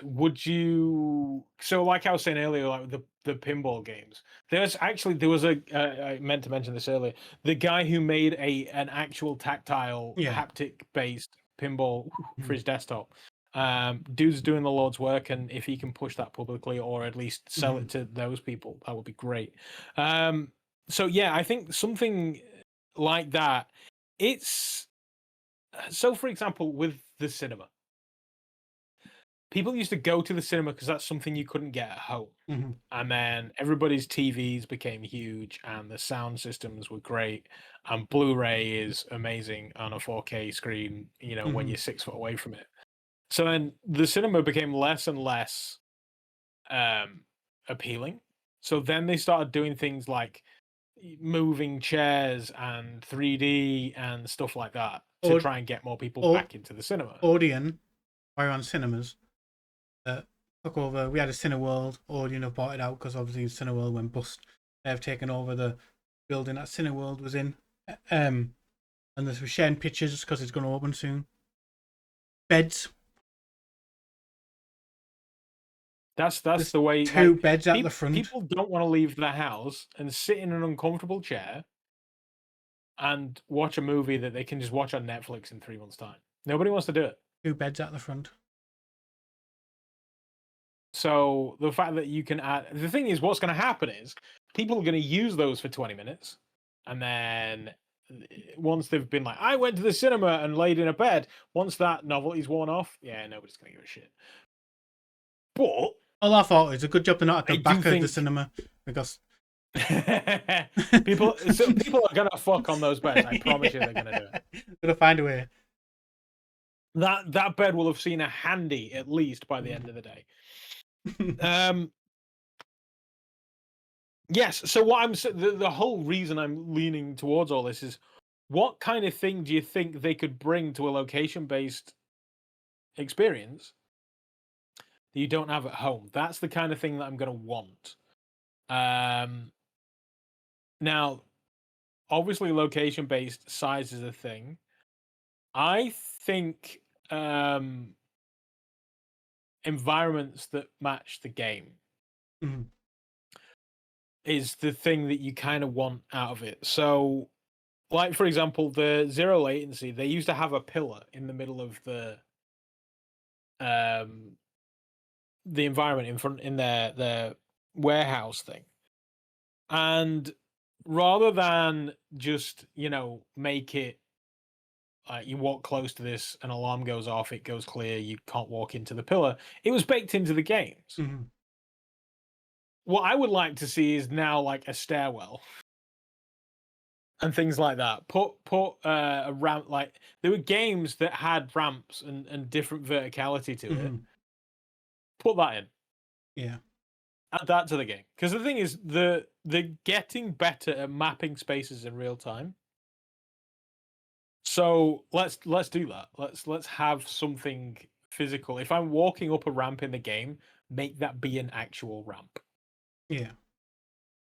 If I'm gonna be on a boat or in a car or something in the game, make me stand on a platform that's gonna vibrate and move Mhm. while I'm in the car, and then let me get out of the car and move away from the vibrating platform. It was something that was part of the what was the zombie movie on Netflix in Vegas? They had a VR experience in London, I want to Mhm. say, and Army of Army of Dead. Army of the Dead. Yeah, and you were literally in a VR headset in a bus, Mhm. and the bus moved and stuff. It was Yeah. great. It wasn't a driving bus; it was a stationary bus. But you climbed into like a short bus. There was guns mounted inside of the bus, Mhm. and it linked in with the VR experience. It was Mhm. brilliant. That kind of shit. That's what I want in an LBE. No, I had and well, this was EGX 2018, and nothing ever came of it. 2018. It was one of them in 2017, 2018, and it was. You had a big area, this VR space, and it was a theater. You sat down and you played a part in a play. Give the lines on the screen to say, but they had it set out. You played a scene of Hamlet, and they had chairs where the seat was. So when it was you prompted to return to your seat, you'd go to your seat and sit down, and they had a chair in that space. So you would actually sit down and stuff like that, and That's cool. I love it that was idea. Like Ready absolutely Player One, unbelievable. Yeah, where he has to go and act out parts of a movie. yeah. We played. I played. Put me in the movie. I played Hamlet, and there was like the funny thing is because I had the press pass, I went in early, stood in the queue. Didn't realize how long these scenes went out for. Got in, wasn't really paying attention at the time. Stood there, say my lines, pretending to sword fight, sitting down when I was told to sit. Like screen says, like return to your seat, and you're like, just go and return to your seat.